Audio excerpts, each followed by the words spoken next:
So I want to welcome you to week 7, and this week has some kind of dense topics that I think that if you can really focus on, you'll find very rewarding.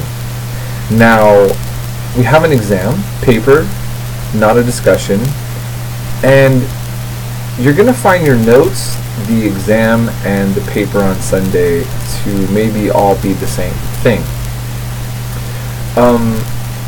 I just want to remind you that part of my goal of what I do with my assignments is why I don't really focus on multiple choice tests and quizzes, is that it's more important for me that you come out of this kind of having some memorable sets of information that I'm trying to kind of pound into your brains.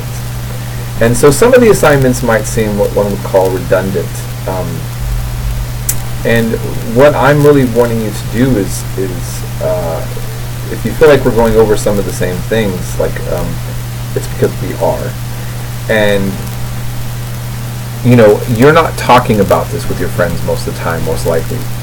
And if you're not having a conversation, if you're not engaged with this on a regular basis, just like working out or studying a foreign language, if you don't use it, you lose it.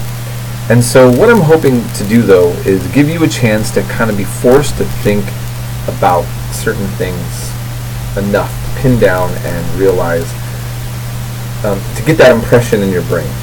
Because for me, what's important is that you understand this information and understand the importance of this history.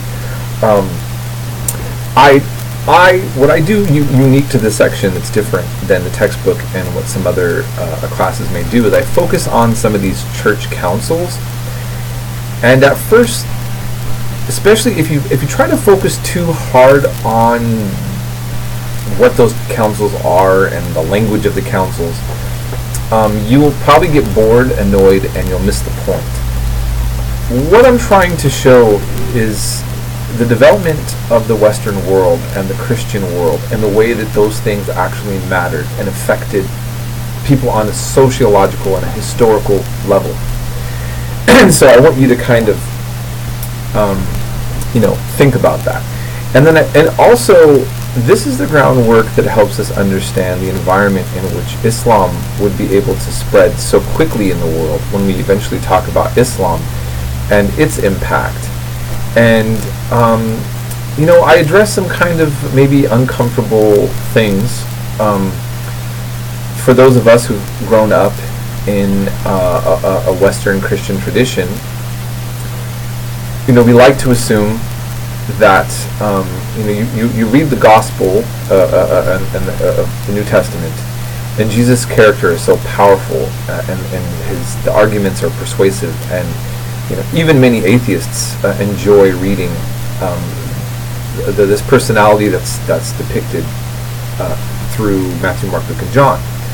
But Christianity did not spread to the world based on the persuasiveness on Jesus' arguments, or the arguments of people spreading the gospel. In part, yes, but Islam and Christianity both get spread through missionaries and through the sword. And one can argue that the Western world really becomes Christian because of the sword, mainly. And that's a little bit harder to swallow, but it's something we need to come to terms with, especially as we kind of look so harshly often in the stereotype of Islam. Is Islam a religion of peace? Is Christianity a religion of peace? The answer to these questions are actually yes and no. I mean, there's when people are doing things peaceful, you can call it peace. When there's war, it's war, right? And so on. But I think it's a really important question to reflect upon, and it's also the way to look at how history actually works. That despite ideologies that are on the ground, there's also these big macro forces that shift things, right?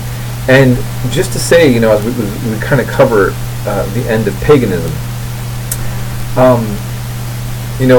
Jews weren't the most persecuted people in Western Europe. They're the second. The first is pagans.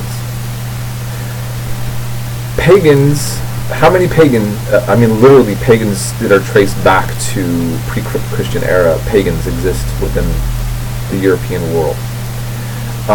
There is this pocket somewhere in, I think, in the Slavic country or somewhere near Russia, and I'm not really clear about them. They're very little known. And the same thing goes for actually in the Islamic world. There's just a few, like in Afghanistan. There's just a pocket of pagans left. But Islam and Christianity both eradicated paganism for the most part from the world. Jews were left in the Christian world as a kind of testimony to the supremacy of Christianity, and henceforth were kept in a reduced state of humiliation, but as also proof again to the link of Christianity. Now that's a whole other separate topic about the relationship of Jews to Christianity, which over time is going to really fluctuate in many different ways. But I just kind of wanted to remind you of that. Again, I'm mainly just trying to put things into perspective for us. When we look at history, it's messy. When we look at things that are closer to our own ideologies, I mean, even like, the idea of democracy. I mean, Southern slave-holding intellectuals used to argue that Greece and Rome, right, as I mentioned, developed the concept of democracy, and they had slaves. So, and in fact, what is the American legacy? It's very mixed. All the good things said about it are usually true, and all the bad things are usually said about it are usually true. So, anyways, I'll just stop there. I just kind of want to point out that I do think, though, that this section is great for an existential question for many of us who have embraced and grown up so strongly in the Christian Western tradition, and just gives us some more food for thought. Maybe makes us have a little more balanced perspective on things. I'll end it there. If you have any questions or any problems, again, please get a hold of me. And yeah, that's it.